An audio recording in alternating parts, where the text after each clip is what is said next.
My background is I've always been super active, played lots of sport as a kid, represented Australia as a junior in triathlons, and loved going to the beach. I was working as a physio, so 2 weeks on, 1 week off. I was due to fly home for my week off on a Tuesday, and on Monday sort of noticed a bit of a lump on the back of my neck. Went and got a blood test, and the doctor from Queensland who I worked with gave me a call the next morning and said, "You better shoot up to the hospital." After about 4 or 5 hours in emergency, the haematologist came down and said, "You'll be staying for a month. You've got acute myeloid leukemia." So wheeled straight upstairs, and they put a central line in the following day, and I started chemo the day after that. 3 lots of 1 month stays. It was about that time that they let me know that at some point I'd probably need to get a bone marrow transplant because the risk of the cancer returning was really high.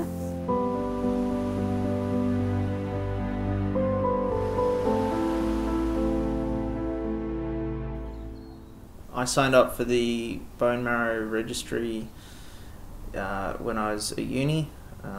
At the time I was going out with a nursing student, and it's something that we'd both spoken about, and I had no idea what the process was. I knew absolutely nothing at the time, but I was giving blood and the form was there, filled it out, they took an extra tube of blood, and that was it, and I didn't think about it for quite a while. The first time I heard about the idea of donating bone marrow was a friend of mine who I used to play underwater rugby with. He was studying med at the time, and we were just hanging out with a bunch of friends, and he told us about this thing called the Bone Marrow Donor Registry, and I thought it sounded like a good idea. It was no hassle for me, and so at my next blood donation I just asked to be signed up for the Bone Marrow Donor Registry, and they took an extra little sample of blood and sent that away, and then I completely forgot about it.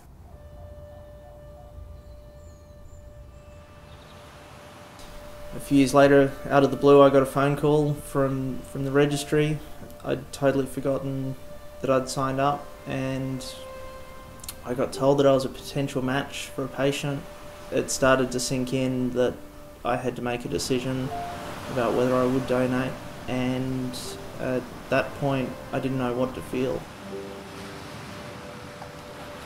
Just before I got the call to donate, my second nephew was born, and it was that had a huge impact on the thought process as well, because what if it was someone that was close to me that needed it?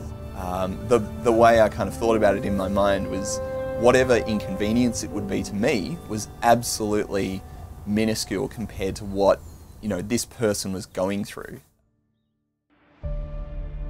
About to head into hospital tomorrow. Not particularly excited, not particularly looking forward to it, but pretty excited that hopefully this will be the last thing that we have to do, and then I can go back to living a normal life. In the 4 days leading up to the actual collection, they gave me these daily injections to take home.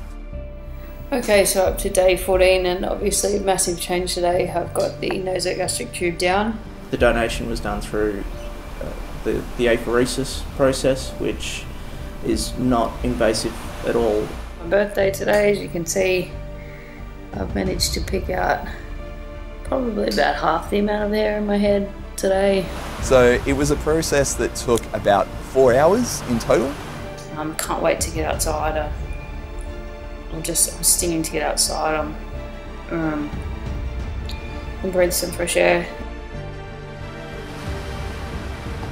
It was a little bit uncomfortable in the days leading up, but 2 days later I was back to normal. That's it. I got a pretty nasty blister on my lip, which kept me awake for a lot of the night. Yesterday was a really tough day for my parents, watching me just in frustration, anger, sickness. This place broke me yesterday. The chance of getting out on Friday is looking pretty slim. It's looking like it's going to be another week, and to be honest, I don't know if I can do another 7 nights in this place. It's just a little bit too much to take. Yeah, it would just be nice to get out of this room, get off this board, even if it is just for a day. So fingers crossed for that tomorrow. I'll be pretty shattered if I don't, but you know, at the end of the day, you just got to keep on going, and yeah, we'll see what happens tomorrow.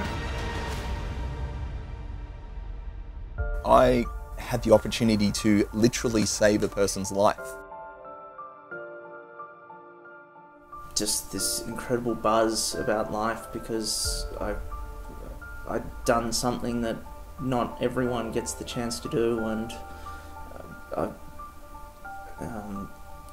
I saved someone's life.